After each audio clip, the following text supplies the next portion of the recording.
Welcome to the Mets Pod, presented by Tri-State Cadillac. On today's show, the season is here. We break down the Mets' first 4 games and, of course, what lies ahead as we bring back our scoreboard predictions. We close out the show answering your mailbag questions. So subscribe to the Mets Pod at Apple Podcasts, Spotify. You can watch every episode on SMY's YouTube channel, so become a subscriber and leave a comment or a question under the shows there as well, or wherever you get your podcasts.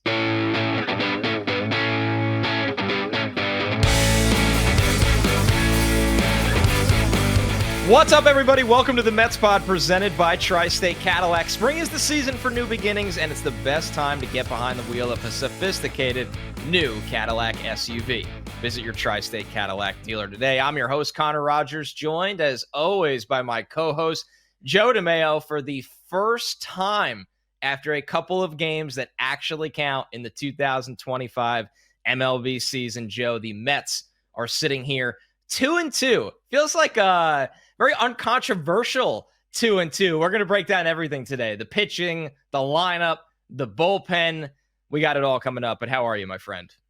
Oh, I'm great. We're in this marathon, like I put on Twitter this morning when I sought out mailbag questions. We're just in it, and this is what we do it all for. When we have our off-season shows and we talk about Juan Soto endlessly and all the moves that the Mets made and project guys forward, we do it to watch them play on the field. And I'm glad to every single night, at least a lot of nights, be able to put on SNY. I know that was a struggle during the Houston series, a couple games not on SNY, but it's a joy to have baseball back. Of course, subscribe to the Mets Pod, Apple Podcasts, Spotify, or wherever you get your pods. If you'd like to drop us a review, please leave us a mailbag question with that review. So 4 games so far here, Joe. A little bit of everything. I have to say, and I always say this every year, I'm a really big fan of the 6:40 starts in Miami. I think it is the perfect time for baseball to start on a weeknight. It doesn't feel too early where you're wrapping up work for the day or whatever you're doing and going, oh, God, like I missed the first 2 innings.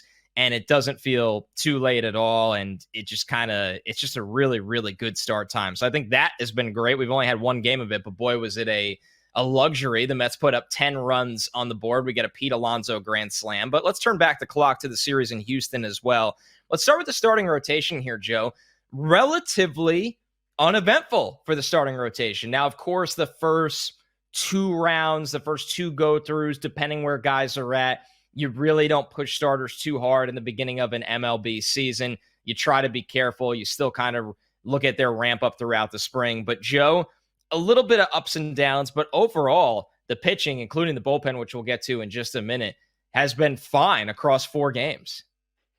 Overall, I felt really good what the Mets have gotten out of the starting pitching. Griffin Canning, he was probably kept in just 1 batter too long, and Yordan Alvarez got to him. And hey, Yordan Alvarez, he's going to get to the best pitchers in baseball. So yes, he will get to even Griffin Canning. Tyler McGill looked fantastic, I think, in Houston. David Peterson, other than the couple home runs that he gave up in Miami, he looked really good, getting 9 strikeouts and getting through 6 innings. Clay Holmes is, I think, really the conversation here. And I was more intrigued with what I saw than I think a lot of people were. The fact that he got to basically 90 pitches, I think, was a good sign for the first turn through the rotation. And ultimately, he didn't really have control or command on opening day, where his pitches in the strike zone, his sinker was up, his sweeper was up. So he wasn't getting down in the zone like he's used to, and he did miss the zone and obviously walk some batters. But all in all, I think Clay Holmes, he just needs to locate a little better, and I think he's going to be just fine, because you saw the ball being hit on the ground, and that's ultimately what Clay Holmes is going to be all about. Right, and we have to keep in mind, this is still a project situation, right? Like, that's what you need to be, as much as Clay Holmes was phenomenal in the spring, this is still a transition that, we talk about this in preseason football, and I think it applies to baseball more notably for pitchers, is that you can't really simulate real action. You're at an away ballpark with 1 million fans. You're going through lineups more times than you did in the spring. It's the real lineup. There's not these holes. There's holes in spring training lineups that teams are starting to look at depth guys, minor league guys. Like you said, Joe, it's the Astros. Yeah, they've had some top players leave, like Kyle Tucker, of course, and Bregman, of course. But Alvarez is still in that lineup. They have some young talent. I was definitely intrigued by the stuff that Holmes has, and this is still a project, not perfect, but I think Peterson is the highlight of the four guys that have made starts because, Joe, you get through 6 innings. Yeah, you had 3 walks and the 2 home runs, but you limited the damage. You pitched smart. I think when ducks were on the pond, you relied on the gloves behind you.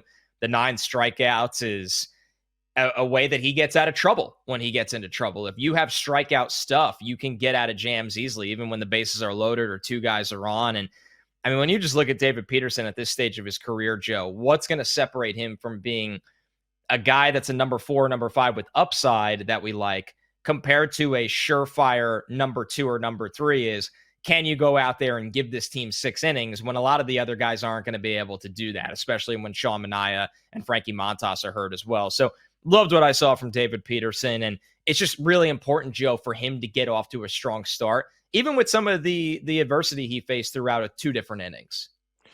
Look, what David Peterson has shown, and I think this was when he was a reliever at the end of the season and into the playoffs last year, putting runners on base is going to happen. And it's a matter of how you get out of those jams. And, we were texting in the group text about the PFPs where he fielded the grounder and chased the runner back and got him into a rundown. And that was smart defense by him and being able to induce double plays because he is a ground ball pitcher by nature and getting strikeouts when he has to have them. Yeah, I think yesterday was a good step for David Peterson in hopefully becoming more of that consistent, as you said, number 3 guy that you could rely on each time out. You're getting 6 innings of solid ball from David Peterson. As for the bullpen, not solid, nearly flawless is how the bullpen has been so far. There has not been much action given up by this group at all. I mean, the only run production against this group was Danny Young pitching with an 8-run lead against the Marlins, Joe. And we've talked about how Young felt like maybe the last or second to last guy to make this group. I think if he has some more struggles, you could see them get a little creative earlier in the season to give somebody else a different look. But you want to be careful with how quickly you pull that trigger. Joe, I'll toss to you on Edwin Diaz in a second because it's just one appearance, but I think it's the best he's looked in a long time. Huascar Brazoban could be the X factor to me because when this team got Brazoban last year, we were very high on that acquisition throughout the show because he pitched very, very well for Miami. In his mid-30s, he was a late bloomer to the major leagues. He looked like he lost some confidence in some higher leverage situations with the Mets after the acquisition last year. And now with the full spring and through 2 games where he's thrown over 4 innings and given up no runs, Brazoban looks much closer, Joe, to the guy that pitched so well for Miami the first half of last year in comparison to the guy that the Mets acquired in the second half of the year. The length he would give this bullpen would really, really be a game changer this season. You mentioned, Connor, that Brazoban had a full spring training. And it's not just that he had a full spring training with the Mets. It's one of the first full spring trainings he's had as a professional baseball player. Because going back when he was younger, I'm just going to say it, he lied about his name and his identity. He said he was his brother or cousin, he used a different name. And that has really messed with his visa, being able to get into the United States in time for spring training. And this is the first year, and the Mets were able to help here in getting him here in time. So he had a full-blown spring training. The stuff, as you said, looks fantastic. I mean, it's up to 97, up to 98 miles an hour. I'm seeing, a sinker. I'm seeing a cutter. He's got that patented changeup, and he's just one of multiple options in this bullpen that have the ability to go more than an inning. And as you just mentioned when we were talking about the starters, how we don't know what length we're going to get out of a lot of them on given days. Having more of these guys are better than not. And it's nice that you mentioned how him and Danny Young were probably the last 2 to make the roster ultimately when it comes to the depth chart. It's going to be interesting to see as Daniel Nunez works his way back. He pitched on opening day for Syracuse, was up to 98 through strikes. He looks close to ready. It's going to be interesting to see how the Mets decide to handle this when Nunez is ready, presumably in, the next couple of weeks or so. Is it going to be Brazoban has an option or Kranick has an option, or will it be someone like Danny Young where you have to actually pull the plug because he's out of minor league options? And one really interesting thing, they brought it up on the Fox broadcast quite a few times, specifically Smoltz, Joe, was how the Mets have built this bullpen in a way that a couple different guys can pitch beyond one inning, especially when you have starters. When you think of the McGills, of course, and Holmes as he deals with this transition from reliever to starter, that you might know going into that game, hey, he's going to give us 5 innings. How do we bridge the gap to our 8th and 9th inning guys in Minter and Diaz? Is there somebody specifically that can give us 2, even deeper than 2 innings at a time? And really good mailbag question this week from Scooter.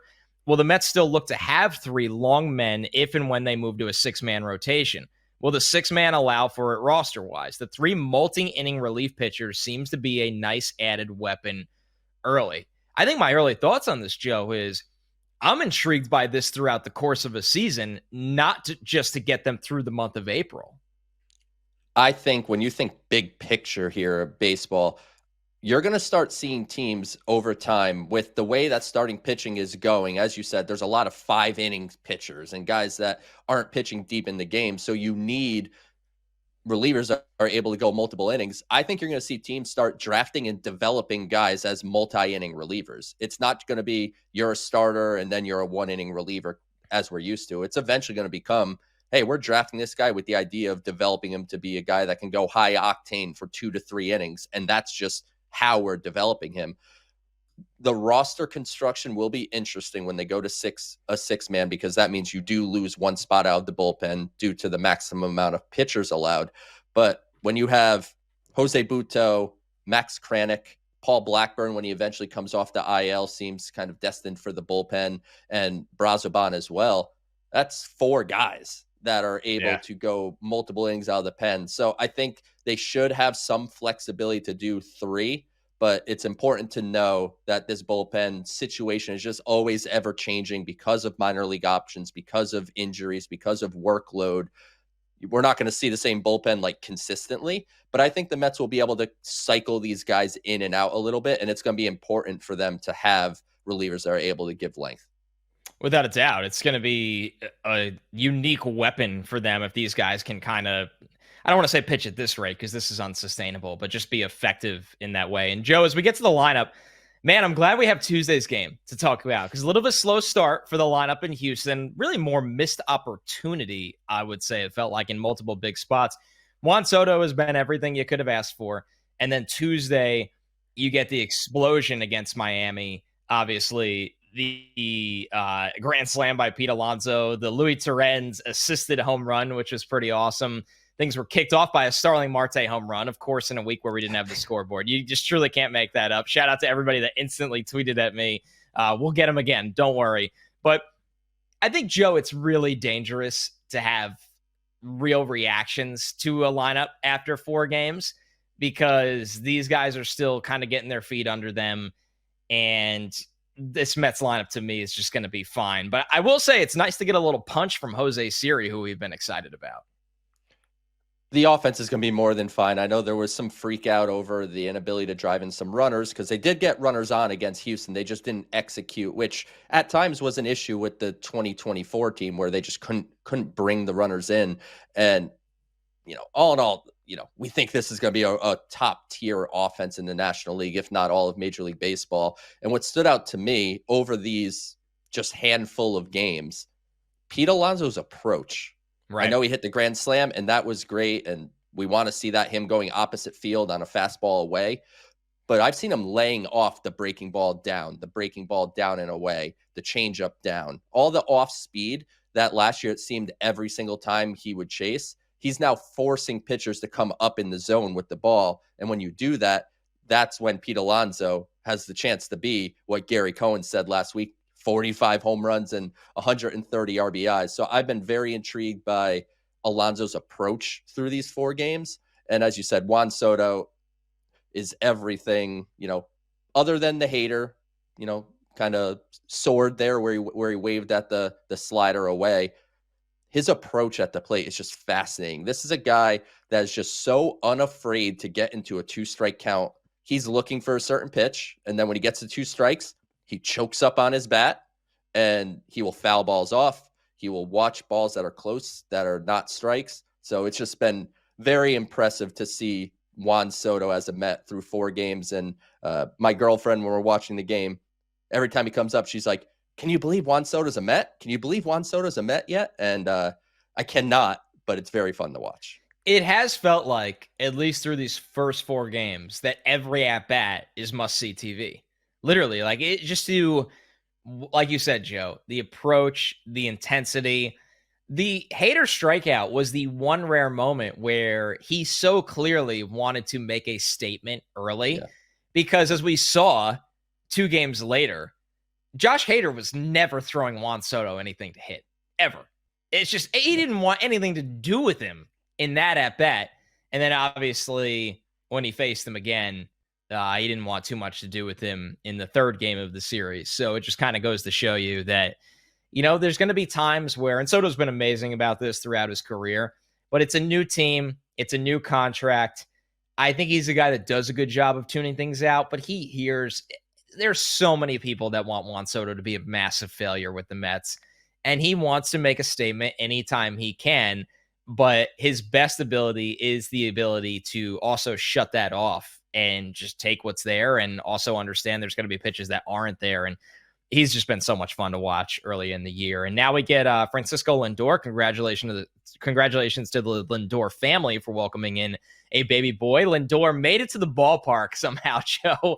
Did not start the game. It sounds like he was in Carlos Mendoza's ear of like, "Hey, when am I getting in?" And Mendoza was probably like, "Hey, man, the lineup has put up 10 runs already. Relax for just one day." I know Lindor has the 0 for 11 in Houston, Joe. He had a really, really slow start last year. I think Lindor is going to come back on fire after the birth of his baby boy. I think he's going to be ready to roll. I think it's just kind of more coincidence that he had the slow start out in Houston. And as we've seen Lindor at Citi Field at times too, I think he kind of feeds off the crowd and the intensity. I'm predicting a really, really big weekend for Lindor against the Blue Jays. I was surprised to see Lindor at the ballpark, even though he did it last time. And after the game, it did make me laugh. His quote, he was like, "Well, my wife had the kid, I didn't, and she told me I could go, so I went." So it's good that he was able to get at least that day off, because as we know, Francisco Lindor is not taking days off, so it was almost forced on him, I guess, in a way. But hey, another positive here: he hasn't taken a single April at bat. March stats don't count. All we talk about is Lindor can't hit in April. April is just starting here today. It's April 1st. I think he's going to be a little better this April. And one thing, he's got the torpedo bat, I think. I think Lindor's the one guy using the torpedo bat. So he's bringing the torpedo bat to Citi Field. I'll be there at the home opener. And I would love nothing more to see a leadoff home run just to start off the home season at Citi Field. All right, we got the scoreboard and the mailbag coming up, but before we get there, let's go down on the farm, as we always do. We don't care that the baseball season just started. We'll be following the Mets minor league system, of course, throughout the entire year. Syracuse has started, Joe. Blake Tidwell and Brandon Sproat here. What do you think for both of these guys up and down to begin their season at Syracuse? It feels like everything Sproat does is going to be under an insane microscope throughout every single minor league start. Tidwell was awesome on opening day. So he had the opening day start for Syracuse. You know, he got through 5 innings, only walked 1 guy, struck out 5. He was up to 98 miles an hour. He threw first pitch strikes to 13 batters. So he was getting ahead in the count, which is something that he really struggled with last season. Yeah. So Tidwell showed a lot of good signs in spring training in those big league games, and also on the minor league backfields as well.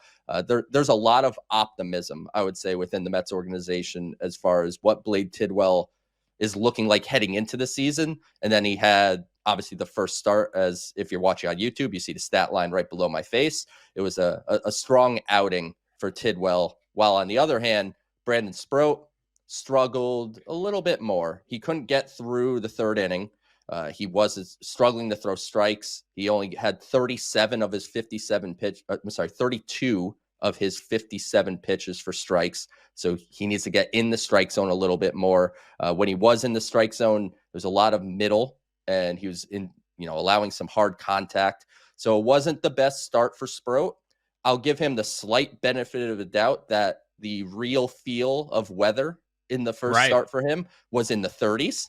So it was a pretty cold, whereas Tidwell had the benefit of that freak warm day that it was at the end of last week. And, he had good weather. So Sproat struggled with command control, maybe weather a little bit. But as you said, Connor, he's still the top pitching prospect in the system, and we'll be watching every single start he makes. And I expect him to be better as he moves forward with Syracuse.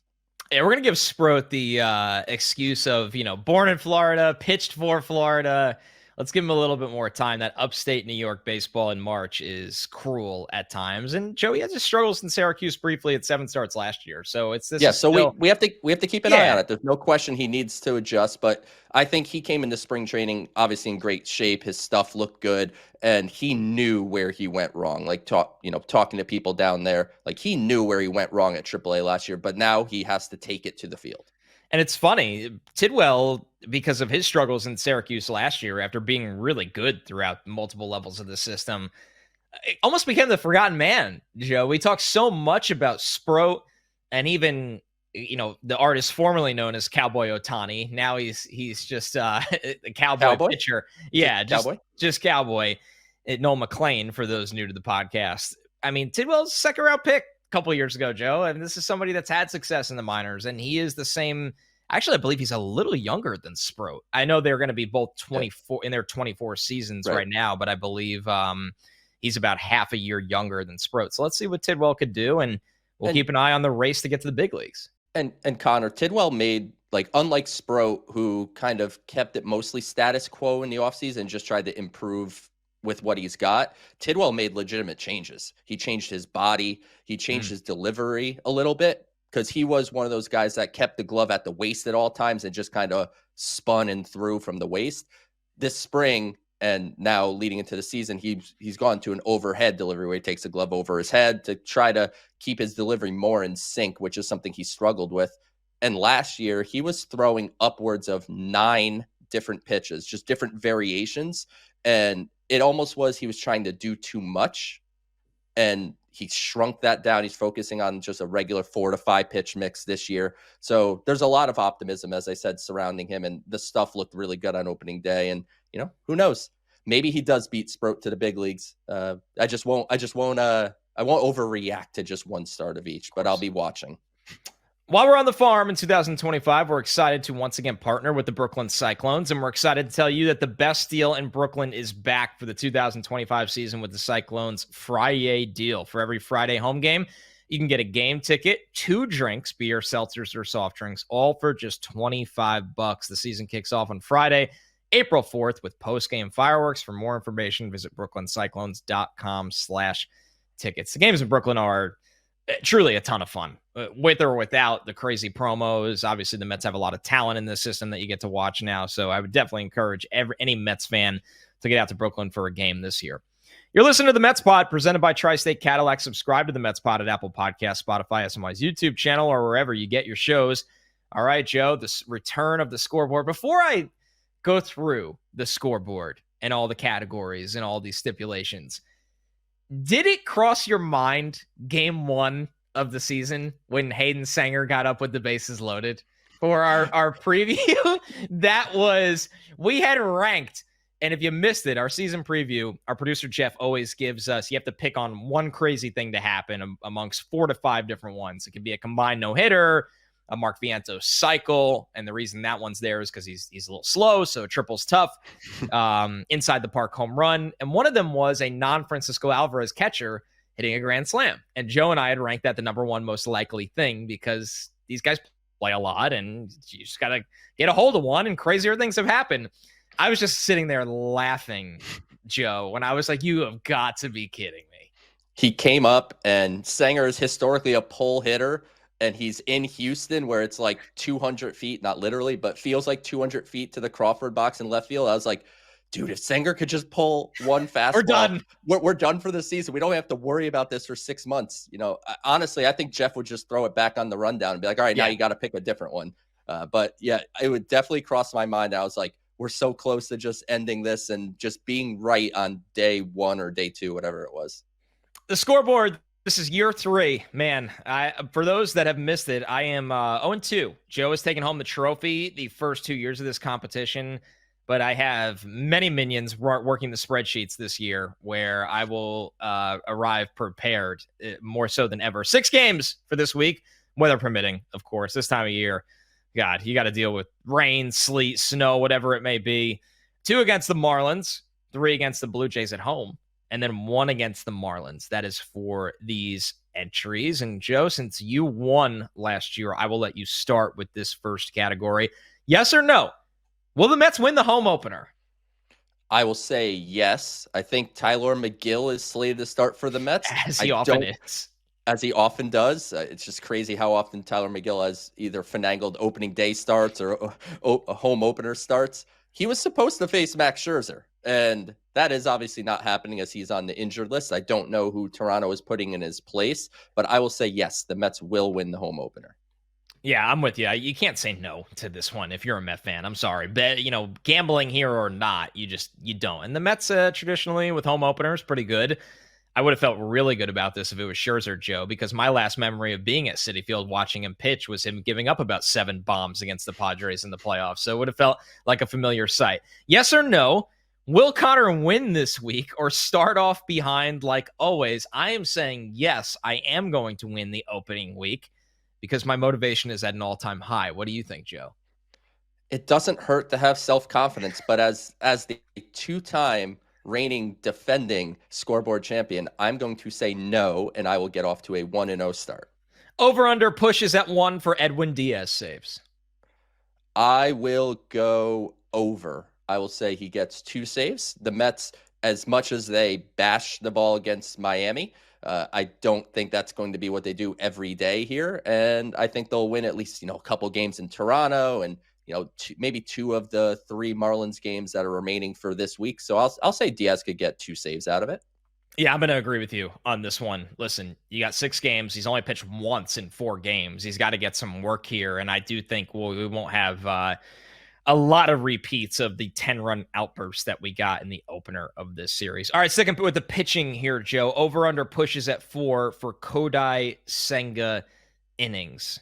This is actually one of the toughest ones, but I'm going to go with the over here. Even if he doesn't get to 5, Joe, I think they're going to try to push him to pitch into the 5th inning, despite Senga obviously being one of the last guys to throw during the regular season here. I think they're going to be really careful with him. I still don't think it's going to be a scenario where they want Senga to, I think they want to push him a little bit in this spot. I think Carlos Mendoza said near the end of spring training that they were looking at like 75 pitches for his first start or something along those lines. I think against Miami, and I don't think he's going to pitch a second time during this scoreboard session.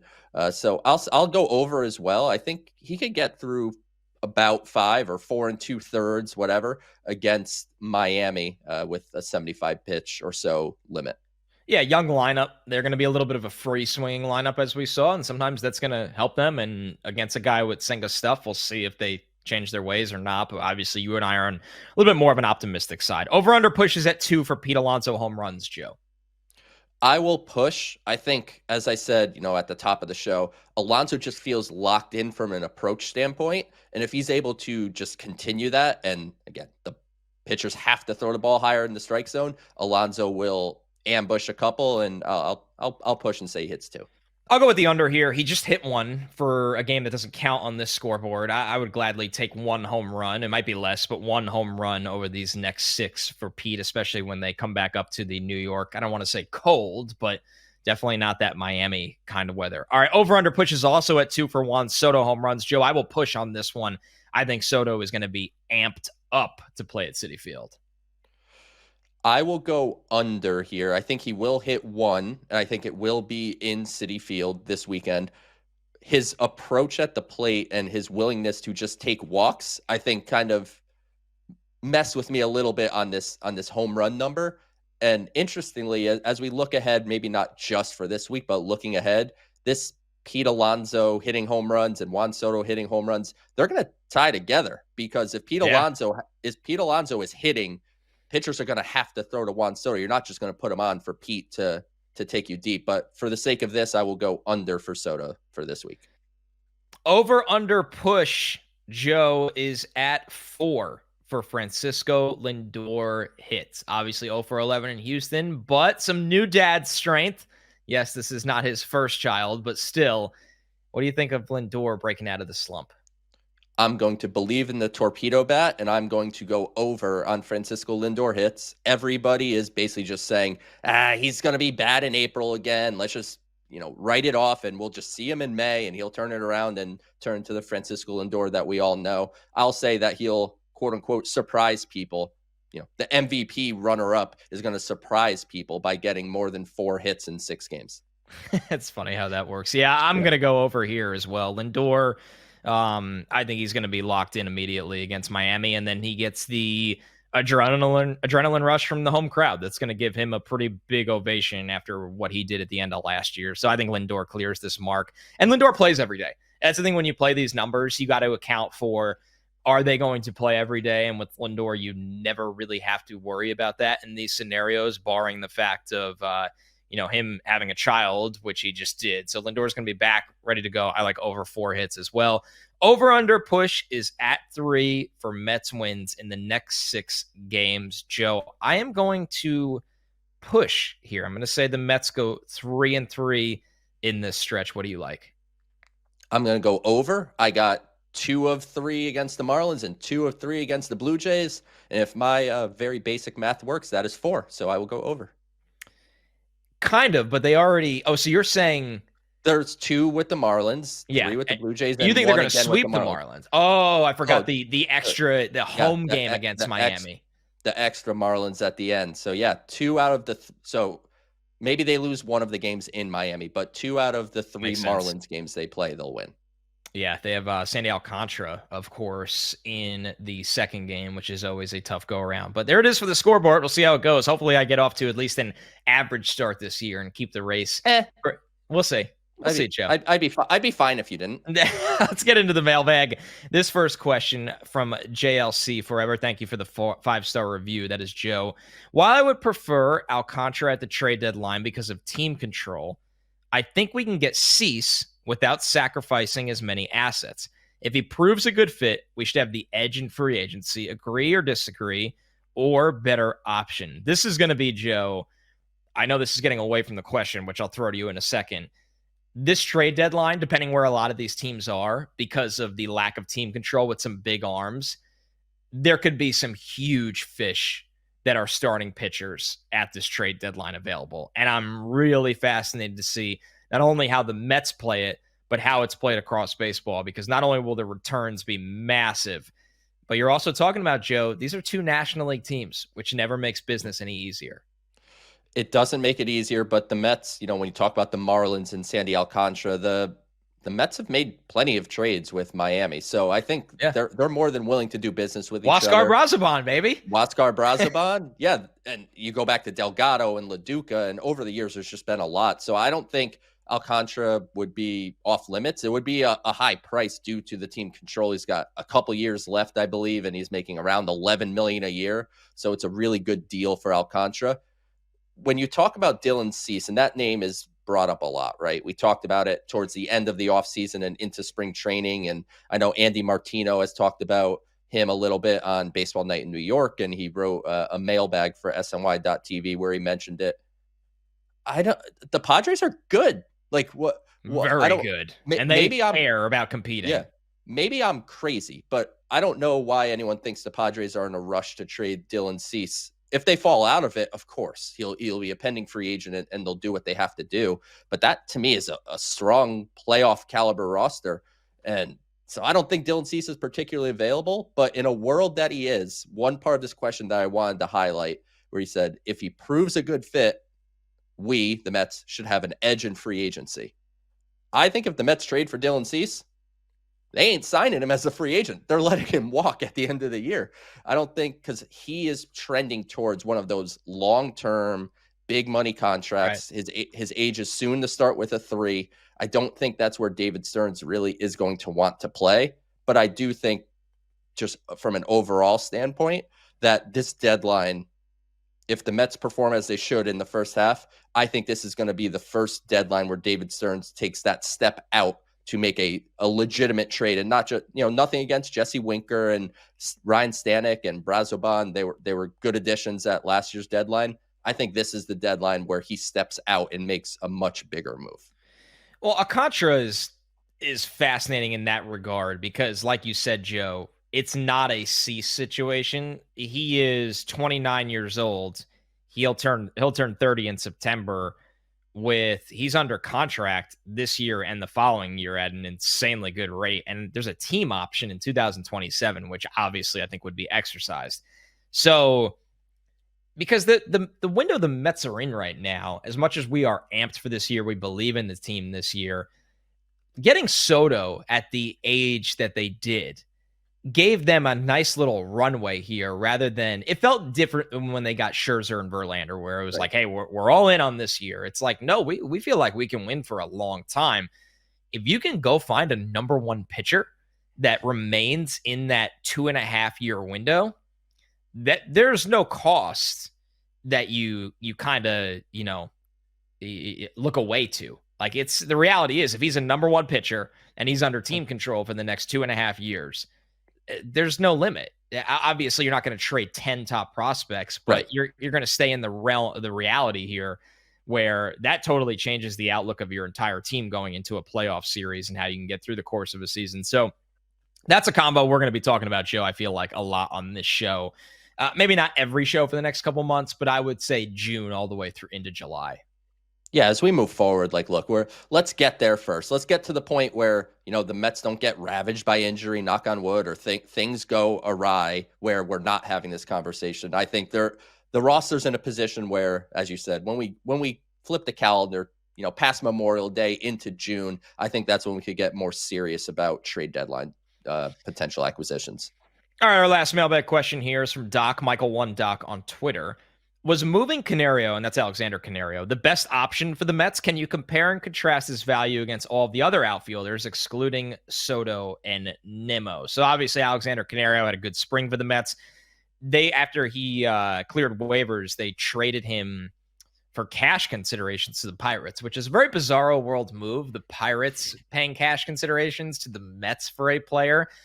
I think, Joe, while we were excited about the depth he could provide if he cleared, I think maybe the fan base got also a little over their skis of the value of this player. And who knows, maybe he goes to the Pirates and he's really, really good, young player, some upside still there.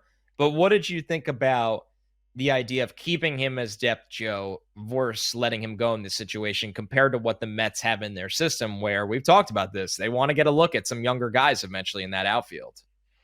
I mean, ultimately what this comes down to is I don't think they had another choice, because he was out of minor league options. It's not like the Mets designate him for assignment for fun. They did because they didn't really have a choice. He had to be. And he had those good couple days. It's not like Canario had this awesome spring where he raked all spring. He had a couple days, and of course, one of the games happened to be on SNY or Pix, I forget, one of the local broadcasts, and hit a couple home runs, hit a grand slam. But when you think about his value, he's a corner guy. So there's no center field versatility with Canario. Your options essentially were, are you going to cut Jose Siri for him? No, that is, to me, who should be the primary center fielder. And Tyrone Taylor was a big piece of the 2024 Mets. He's inexpensive. He's under control, not just this year, but next year as well. So the Mets have Tyrone Taylor, in their control, and he is able to play all three outfield spots. As I said, he came up clutch in 2024. The hope for me is that the Mets become an organization where this is a discussion every single year. Right. That's like, darn, they have too many players that are worth being on the major league roster to carry. So if they get there, I'll be happy when that day comes. This was, to me, the only option. Like, I wasn't cutting, I don't know about you, Connor, but I wasn't cutting Jose Siri or Tyrone Taylor. No, it's not a combo. Yeah. So to me, it's not a conversation, but I hope Canario gets an opportunity in Pittsburgh. I mean, geez, with the pitching staff that they have, they need some offense. So hopefully Canario can go over there and show some stuff. Because as you said, he's still a young kid with potential. It just was one of those situations that when the Mets acquired him from the Cubs, I believe it was also for cash considerations. at that time, they weren't sure if Brandon Nimmo was going to be ready for opening day. And there was just some questions, and he was brought in to be a depth guy to compete. And the depth worked itself out. And now he gets an opportunity in Pittsburgh.